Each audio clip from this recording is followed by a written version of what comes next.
1955 fue decisivo para la historia argentina porque ese año hubo un golpe cívico-militar que puso fin al segundo gobierno de Juan Domingo Perón y abrió una era caracterizada por la proscripción del peronismo y por una vida política controlada de manera directa o indirecta por los militares.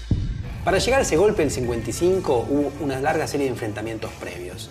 Para las Fuerzas Armadas estaba mal la política social que el peronismo llevaba adelante, mientras que para la Iglesia Católica el gobierno había invadido áreas en las cuales ella solía tener una fuerte influencia, como por ejemplo la educación. Para ese momento, las iglesias de todo el país se habían convertido en lugares de reunión y agitación antigubernamental. El 8 de junio de 1955, en Buenos Aires, hubo una gran procesión para celebrar Corpus Christi que fue desde la Catedral hasta el Congreso Nacional y que terminó con incidentes. Unos días más tarde, el 16 de junio, unos aviones militares que sobrevolaban el centro porteño atacaron súbitamente la Casa Rosada y sus alrededores con el fin de matar a Perón, y una de las primeras bombas que lanzaron cayó en Plaza de Mayo y mató a unas 50 personas, entre ellos varios escolares que estaban allí. Enseguida la CGT convocó a los obreros a defender al gobierno y los primeros que llegaron a su sede recibieron armas para pelear. Sin embargo, Perón, que estaba a salvo en el Ministerio de Guerra, llamó a la CGT y pidió que nadie fuera a la plaza para evitar una masacre. Finalmente, más tarde, los rebeldes se rindieron, pero antes causaron la muerte de unas 300 personas. En respuesta, esa noche, grupos peronistas incendiaron la catedral, la curia y 6 iglesias del centro porteño. Lejos de terminar, el conflicto recién está empezando. Para vencerlo, solamente necesitamos una Argentina unida. Necesitamos terminar con los traidores. Desde 1945, el peronismo fue asociado por sus adversarios al fascismo.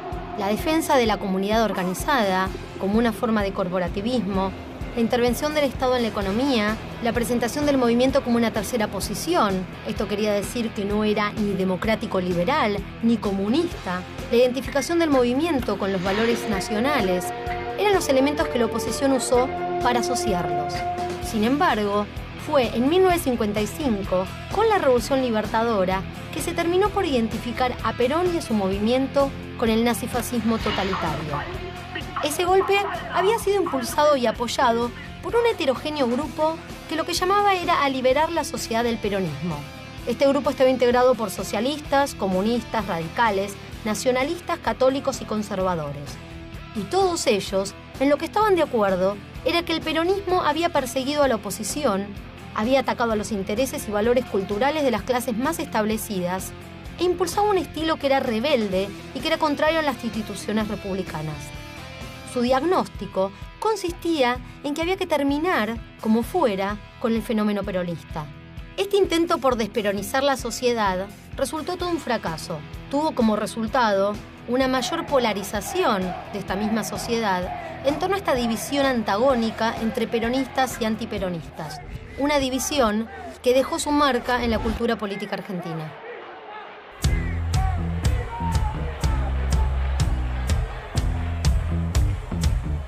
En 1955 fue un año clave en la Guerra Fría en Europa.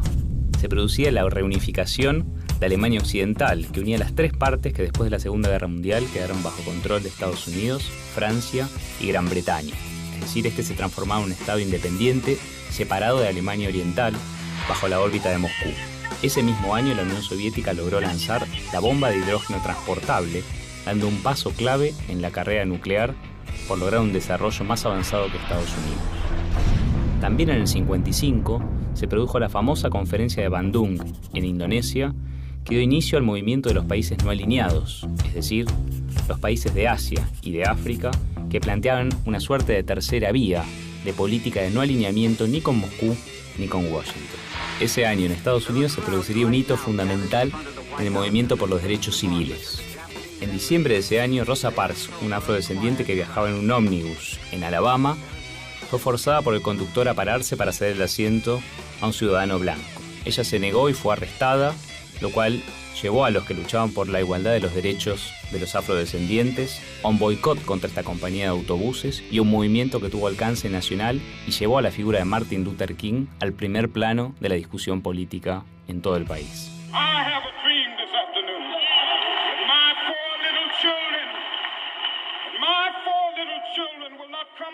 El sindicalismo no lo mueve el rencor, el odio y el deseo de revancha. A mediados de la década del 50 se produjo una paulatina transición de una primera a una segunda etapa de la industrialización. La diversificación y profundización de la industria ya se había intentado durante el segundo gobierno de Perón, en el marco del segundo plan quinquenal. Después del derrocamiento de Perón en el 55, los gobiernos de la denominada Revolución Libertadora y sobre todo el gobierno de Frondizi retomaron esta idea de profundizar la industrialización. Y como los ingresos por exportaciones no alcanzaban para financiar las importaciones necesarias para esta profundización industrial, el gobierno de Frondizi le dio un papel central al capital extranjero, al que consideraba decisivo no solo para aportar inversiones, sino también conocimiento técnico y productivo. Esto se tradujo en una nueva ley de inversión extranjera que le dio numerosas ventajas a estos capitales. Y también se estableció una nueva relación con los organismos internacionales de crédito, especialmente el Fondo Monetario Internacional. Todo esto implicó el desarrollo de planes de ajuste, lo que además se sumó a la ofensiva desarrollada desde el 55 en adelante para elevar la productividad del trabajo, para lo cual se consideraba muy necesario limitar el poder que la clase trabajadora y las organizaciones sindicales habían logrado adquirir entre el 45 y el 55. En este contexto, entonces, que se produjo el paso del predominio de industrias livianas, como la textil o las industrias de alimentos, a pesadas como las metalmecánicas, la química, la automotriz. Y así se pasó a una nueva etapa en el desarrollo industrial en la Argentina.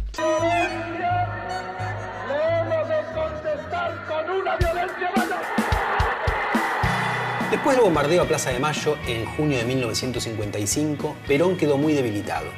La cúpula del ejército le impuso una política de conciliación que él abrazó inmediatamente, pero la oposición en ese momento no quería consenso y la tregua fracasó y empezaron a presionar para que cayera el gobierno. Entonces el presidente cambió radicalmente su posición e impulsó a las masas peronistas en contra de sus adversarios. El 31 de agosto dijo que iba a renunciar y la CGT convocó un acto para pedirle que no lo hiciera. Esa noche, ante una multitud en Plaza de Mayo, el presidente pronunció un famoso discurso en el cual anunció que por cada peronista que cayera, caerían 5 opositores. Sin embargo, unos días más tarde, el 16 de septiembre, el general Leonardi dirigió un golpe de Estado que resultó exitoso y obligó a Perón a irse al exilio. Más tarde, el 23 de septiembre, mientras la CGT le pedía calma a los obreros, una gran multitud se volvió a reunir en Plaza de Mayo, pero esta vez para celebrar el triunfo del golpe, al que llamaron la Revolución Libertadora. Así, 1955 fue un año decisivo porque dio inicio a un largo periodo de 18 años de proscripción del peronismo. Es decir, que el movimiento mayoritario de la política argentina quedaba prohibido legalmente. Esto generó toda una serie de respuestas populares y de resistencias que eventualmente, después de unos años, llevarían a la espiral de violencia política de las décadas del 60 y del 70. En 1955 asume Leonardi la presidencia y el movimiento que se da origen se llamará Revolución Libertadora. La Revolución Libertadora se autodenominó de esa forma porque intentaba liberar al pueblo oprimido de los conflictos. Como bloque opositor al peronismo, este proceso será apoyado por diversos sectores que dan pie al golpe de Estado del 55, la Fuerza Armada, los partidos opositores, la Iglesia y la burguesía agraria e industrial. Al tomar este camino, Leonardi pretendió mantener la alianza entre militares nacionalistas y sindicatos, pero los militares se opusieron porque no estaban a favor de la idea del peronismo sin Perón. Entonces van a reemplazar a Leonardi por otro militar llamado Pedro Eugenio Aramburu, que asume desde 1955 hasta 1958. Durante esta presidencia se intensificará el proceso de desperonización que consistirá en la prohibición total del peronismo mediante un decreto ley dictado en 1956. Proceso de desperonización de la sociedad, en alusión al proceso de desnazificación llevado a cabo por los países aliados en Alemania tras la caída de Adolf Hitler. Esta política de desperonización incluye la disolución del Partido Peronista, la inhibición de todos sus miembros para ocupar cargos en la administración pública y la prohibición de exhibir sus símbolos partidarios y de mencionar públicamente los nombres de Perón y Evita. Por efecto de estas medidas, luego de 10 años de saturación de imágenes y discursos peronistas, en las calles argentinas está prohibido nombrar a Perón, y en los principales medios de comunicación se hace referencia a su figura como el tirano depuesto. No contento con prohibir la mención del nombre de Perón y disolver su partido, el gobierno de Aramburu decide embestir contra el último bastión de poder peronista. A pocos días de su asunción, el nuevo gobierno interviene en la CGT y proscribe a todos los dirigentes sindicales que hubieran ocupado cargos a partir de 1952. Al mismo tiempo, modifica el régimen de elecciones internas de los principales gremios, favoreciendo el control de los sindicatos por la dirigencia no peronista. Con los principales sindicatos descabezados y sus más importantes líderes presos o en el exilio, los sectores patronales acrecientan su poder dentro de las fábricas. Muchos empresarios aprovechan esta situación para no cumplir con los convenios colectivos de trabajo y aplican severos recortes a las conquistas laborales conseguidas durante el peronismo. Mientras tanto, en muchas fábricas se confeccionan listas negras que dejan a cientos de trabajadores en la calle. Corren malos tiempos para los obreros peronistas. El líder político al que ven como su gran benefactor está desterrado a miles de kilómetros y su regreso al país es por el momento imposible. Muchas conquistas sociales conseguidas con años de lucha y perseverancia empiezan a diluirse ante la mirada de un gobierno que con su indiferencia parece consentir los abusos patronales.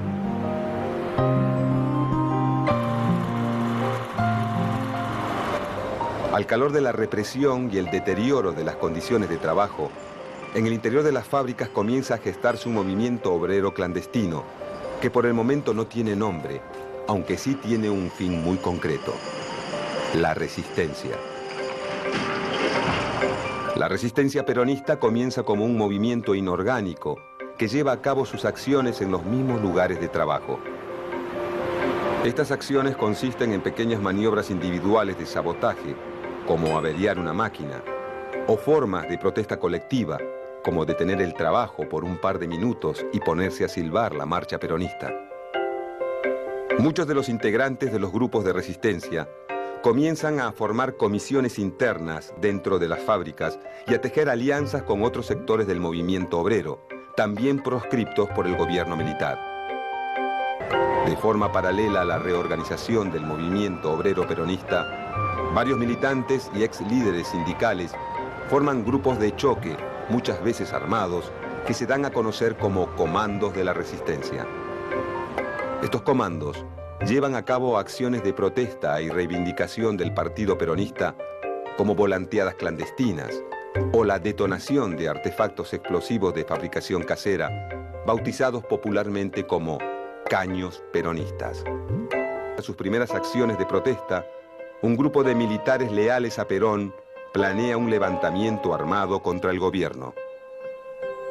La noche del 9 de junio de 1956, una sublevación militar encabezada por el general de división Juan José Valle intenta tomar la escuela de suboficiales de Campo de Mayo, la Escuela de Mecánica del Ejército de Buenos Aires y el Regimiento número 7 de Infantería de la Ciudad de La Plata. Al mismo tiempo, varios comandos civiles de la resistencia peronista inician acciones de apoyo en las ciudades de Avellaneda, Rosario y en la provincia de La Pampa.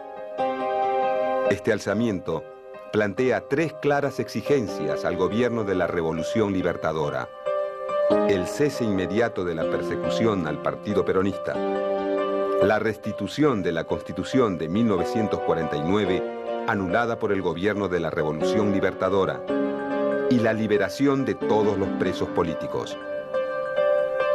Dichas exigencias persiguen un único fin: crear las condiciones necesarias para el regreso de Perón a Argentina.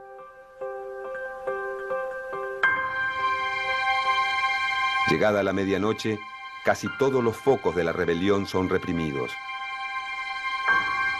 Salvo en el caso de La Plata, donde las fuerzas rebeldes, al mando de una división entera de tanques de guerra, se traban en combate hasta altas horas de la madrugada.